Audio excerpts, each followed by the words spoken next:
দেখেন, রাষ্ট্র আসলে চলছে না। রাষ্ট্র কে চালাচ্ছে পরের ব্যাপার, রাষ্ট্র এখন চলছে না। রাষ্ট্র পরিচালনার যতগুলো সেক্টর থাকে বা অর্গান থাকে, একটাও 6 মাসের ডিসিপ্লিনে আসে নাই, এবং রাষ্ট্র চলার সম্ভাবনাও আমি দেখছি না। আস্তে আস্তে এই সরকার অধপতিত হতে থাকবে, এবং আরও যে সবার সমর্থন, একমাত্র ফ্যাসিস্ট আওয়ামী লীগ ছাড়া সবার সমর্থন নিয়ে এই সরকার এসেছিল, এই সরকার আস্তে আস্তে তার এই সমর্থন কিন্তু ধস নেমেছে, এবং তারা এখন গোড়ায় চলে গেছে। এখন আমার কাছে মনে হচ্ছে, যদি বলেন যেটুকু হচ্ছে, একটি হচ্ছে প্রাকৃতিক নিয়মে, অর্থাৎ যার যার মতো চলছে আর কি। হ্যাঁ, আর আরেকটা হচ্ছে এই যে প্রধান উপদেষ্টা ফাইন্যান্সিয়াল টাইমসে বলল যে ছাত্ররা দল গঠন করবে, এবং ওখানে ছাত্রদের প্রশংসা করেছে, রক্ত দিয়েছে ছাত্ররা, রাজনীতিবিদদের একটু নিন্দা করা হয়েছে। অর্থাৎ আমার কাছে কেন যেন মনে হচ্ছে এই মুহূর্তে সরকারকেও পরিচালনা করছে না, কিন্তু প্রধান উপদেষ্টা বোধহয় সে কিছু রাজনীতি করছে। আমার কাছে মনে হচ্ছে রাজনীতি, সে বোধহয় ছাত্রদের সাথে হাতে ক্ষমতা দিতে চাচ্ছে। আমার কাছে মনে হচ্ছে সে ছাত্র সংগঠন অর্গানাইজ করছে।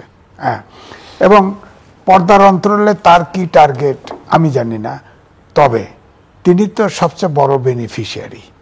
এই অভ্যুত্থানের পরিবর্তনের ফলে তিনিই সবচেয়ে বড় পরিমাণ। আমি কিন্তু তাকে এই দেশের সম্পদ মনে করতাম। 3টা লেখা, তখন তার নামে কেউ কথাও বলে না, আমি 3টা লেখা লিখেছি, এবং সিঁড়িতে যখন সে 8 তলায় ওঠে, তিনি আসার পরে তার কেস গেছে, গ্রামীণ ব্যাংকের প্রায় 60 কোটি টাকা না 600 কোটি টাকা লোন চলে গেছে, অর্থাৎ বেনিফিশিয়ারি তিনি। এখন তার পক্ষেই নেগোশিয়েট করা সম্ভব, তার প্রয়োজন আছে, কারণ যা করেছে সেটাকে ঠিক রাখার জন্য তার নেগোসিয়েশনের দরকার আছে। এখন এর সাথে এখন আমার কাছে মনে হচ্ছে যে মির্জা ফখরুল ইসলাম আলমগীর গত বছরের মাঝামাঝি বলেছিল 3টি কথা, এটা নিয়ে খুব আলোচনা হচ্ছিল, যে তিনি বলেছেন আমরা বিরাজনীতিকরণ চাই না, আমরা -2 চাই না, আমরা গণতন্ত্র চাই। এটা নিয়ে খুব আলোচনা হচ্ছিল। আপনার কাছে মনে হচ্ছে আমরা এই পথে যাচ্ছি?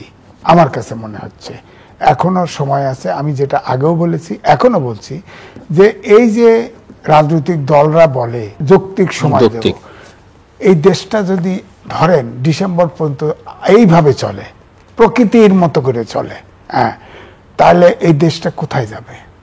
আমার তো মনে হয় ফেল স্টেটের দ্বারা প্রান্তে যাবে। সে জায়গায় রাজনীতিবিদদের দেশ রক্ষা করার দায়িত্ব আছে না?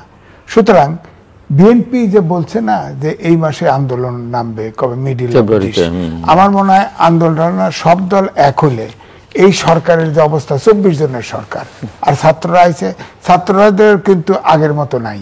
এখন তারা ঢাকা ইউনিভার্সিটির কয়েকটা হলের মধ্যে সীমাবদ্ধ হয়ে গেছে। রাজনৈতিক দল ঘোষণা দেওয়ার সাথে সাথে ঢাকা শহর থেকে আর তো প্রোটোকল পাবে না, হেলিকপ্টারও পাবে না। তারা তো সরকারের থেকে যদি করে অসুবিধা কি, পাবে না কেন? না, ক্ষমতায় থেকে তো অনেক কিছু, না ক্ষমতায় থেকে তো রাজনীতি করলে তো আপনি দেখছেন আমি নির্বাচনে, আপনি যদি ক্ষমতায় থেকে সব গুছিয়ে টুছিয়ে নির্বাচনের কিছুটা আগে দায়িত্ব ছেড়ে দিতে, সেটা আপনি কি অ্যাকসেপ্টেবল মনে করেন? বিষয়টা হলো যে তাহলে তো সেই শেখ হাসিনা 18 সালের নির্বাচনের সময় ক্ষমতা ধরার জন্য যখন তো বিরোধী দলকে বাদ দিয়ে দিল, তখন তার দল থেকে আমি দামি নির্বাচন করলো।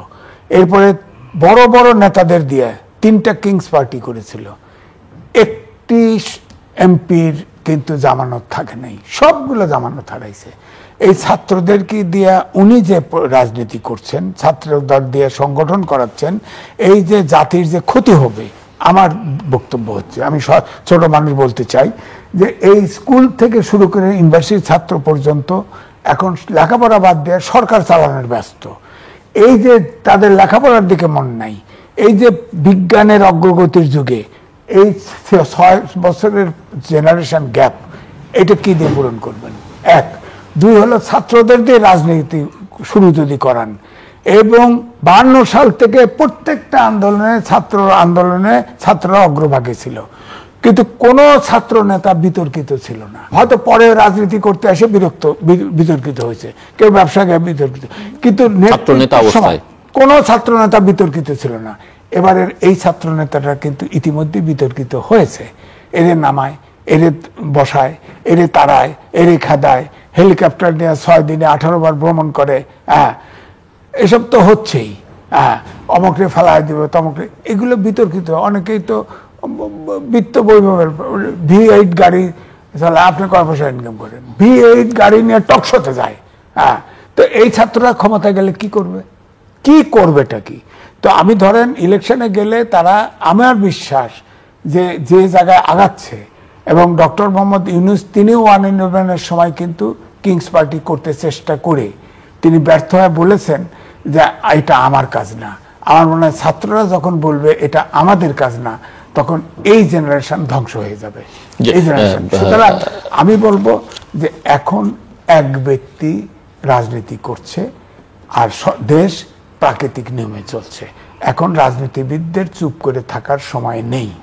জামাতের পক্ষেও তাদের টানা হচ্ছে, বিএনপির পক্ষ থেকেও তাদেরকে টানা হচ্ছে। বিএনপি পক্ষ থেকে টানা হচ্ছে না, তারা বিএনপির সঙ্গে যোগাযোগ করছে এখন। উভয় পক্ষ।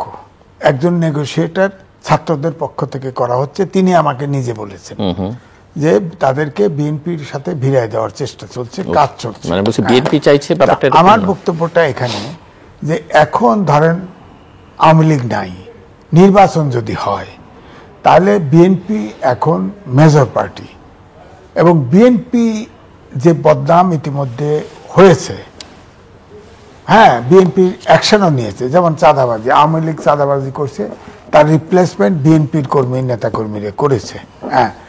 এই বদনামটা আছে।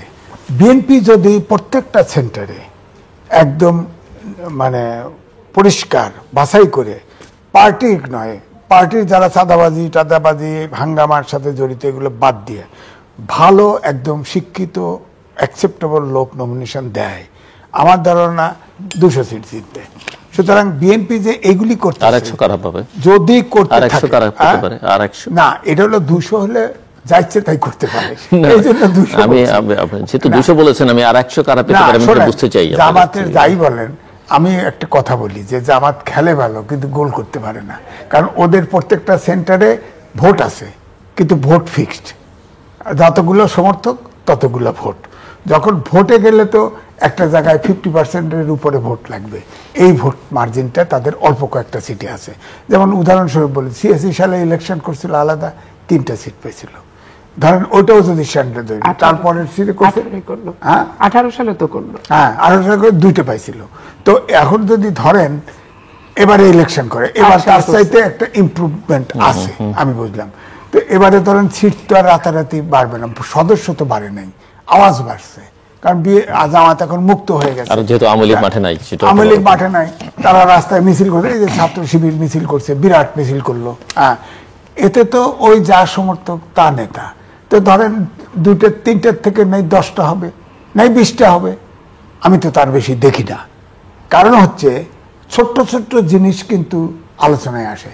যেমন শিবিরের ম্যাগাজিন আছে, সেই ম্যাগাজিনে লিখেছে, লেখা বেরিয়েছে, এটা নিয়ে তুমুল আলোচনা যে আপনার 71 সালে আপনার অনেক মুসলমান ভুল করে মুক্তিযুদ্ধের সাথে জড়িত হয়েছিল, আল্লাহ তাদের মাফ করুক, এই একটা শব্দ বলেন, কোথায় আছে এই শব্দটা? তো ইলেকশন যখন শুরু হবে এই শব্দটা তো বইটা নিয়ে নিয়ে তো প্রমাণ দিবে মানুষ। জামাতের আমির আপনাদের চ্যানেলে এসে ইন্টারভিউ দিছে, সেখানে বলছে না যে মেয়েরা যে কোনো ড্রেস পরতে পারে। আমাকেই আপনাদের চ্যানেলে আর একটা শোতে জিজ্ঞেস করছে আমাকে যে মেয়েরা কয়টা ড্রেস পরতে পারে। দেখেন, ড্রেস তো একটা দেশের আবহাওয়া, তার কালচার, এটার উপরে চেঞ্জ হয়। তো আমি উদাহরণ দিছিলাম, আমি চিকিৎসার জন্য সুকুম্বিত ব্যাংকক গেছি, তো সুকুম্বিত 1 এর 2 সাইডে হলো মেসেজ পার্লার। আমি আমার ওয়াইফ নিয়ে হাঁটতেছি, একটা আপনার কি করা বিকিনি পরা মেয়ে এসে আমার হাত ধরে, আমার মেয়ে বউ ছিটকে পড়েছে, টান দিয়ে আমার ছুটাই লইছে। তো এখন আমার বক্তব্য হচ্ছে যে আমরা যদি ড্রেস ওপেন করে দেই, দেশ আমাদের কালচার কি এটা অ্যাকসেপ্ট করে? হ্যাঁ, আমাদের কালচার যদি ওইটা অ্যাকসেপ্ট করে, অনেক দেশে তো অনেক কিছুই প্রচলিত আছে, তাই না?